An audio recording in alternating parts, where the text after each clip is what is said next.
जनी ससुरारिया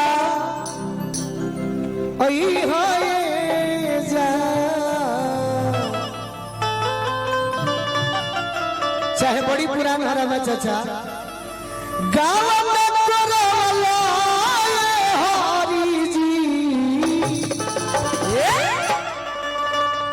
अपने पुरुबा गईला लेकिन एगो मेहरारू के बोलमुआ जीवन भर परिवार चलावे खातिर बहरे रहते बड़े वो तो तनिको सोचतो नहीं खन कि हम घर हो जाई बाकी मेहरारू कहत दिया का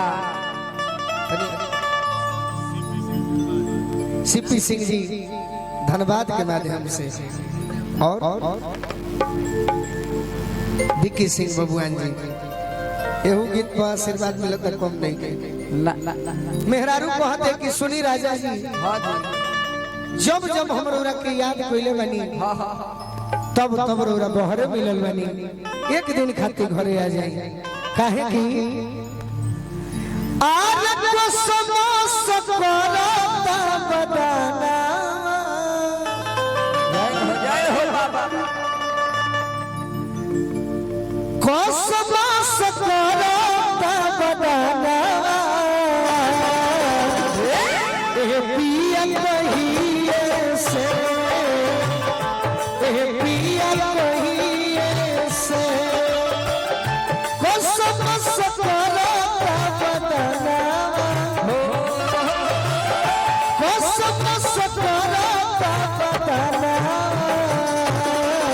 ए पिया कहिए से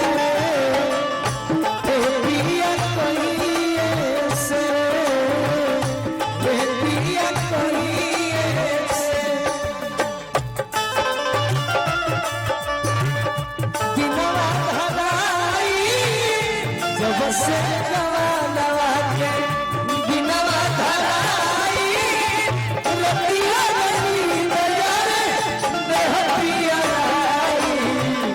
जब से जवानवा के बिनवा धराई रतिया रनी दयारे देह पिया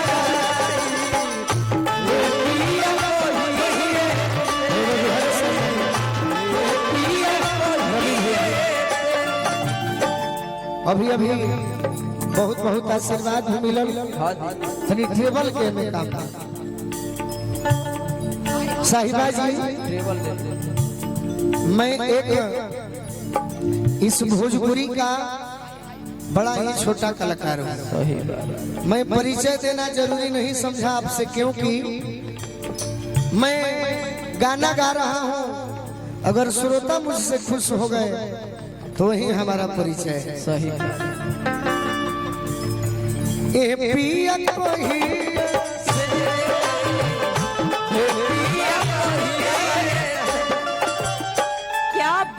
क्या बात कह दी इन्होंने।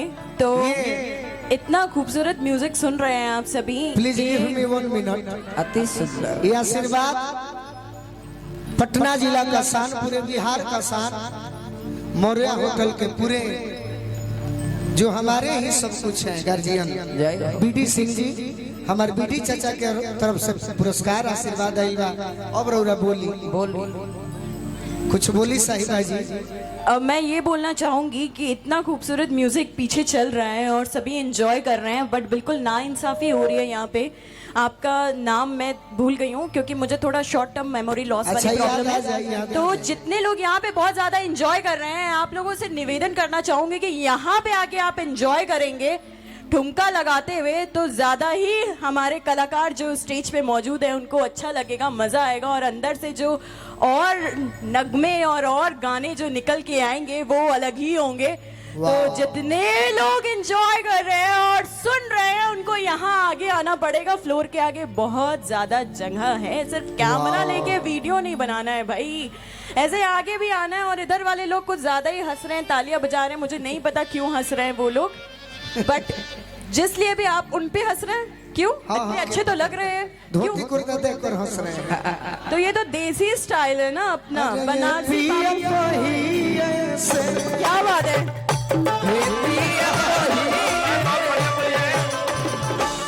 आप भी कुछ बोलिए। मैम तो बहुत बढ़िया बड़ी उनी है, उससे ज्यादा तो मैम आकर्षित हैं, बहुत बढ़िया है। वाह वाह वाह, आप यूपी में हैं। हाँ, तो इसलिए मैं आपको अब बहुत बढ़िया गा रहे हैं, इसलिए बहुत बहुत कोटि कोटि नमन प्रणाम। आप ए पिया कहिए से,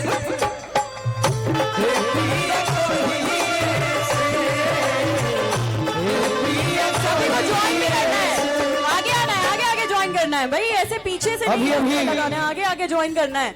जय सिंह यादव जी, रवि रंजन जी, और आप तो हमारे प्रेमी आदमी। चाचा की ओर से बहुत बहुत आशीर्वाद मिलल, बार बार प्रणाम करो, आशीर्वाद के प्रतीक्षा बा। जरूर जरूर, इसके बाद ही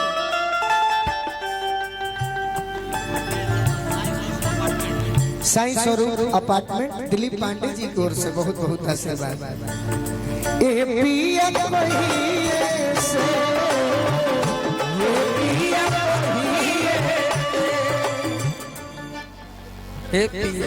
रवि रंजन साहब हमारे एसडीएम साहब के माध्यम से बहुत बहुत आशीर्वाद मिलल, बार बार प्रणाम करब। लड़की को हतिया अरे कोई लौटरार हो कुंवर में आई,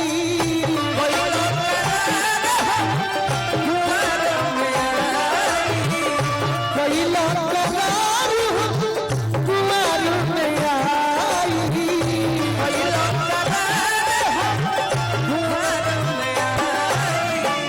कार्तिक में देहिया के अगिया बुताई, कार्तिक में देहिया के अगिया बुताई, काहे रही रही सालिया गहना,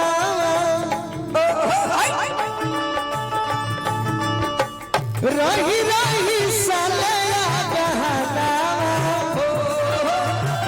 रही रही सालिया गहना,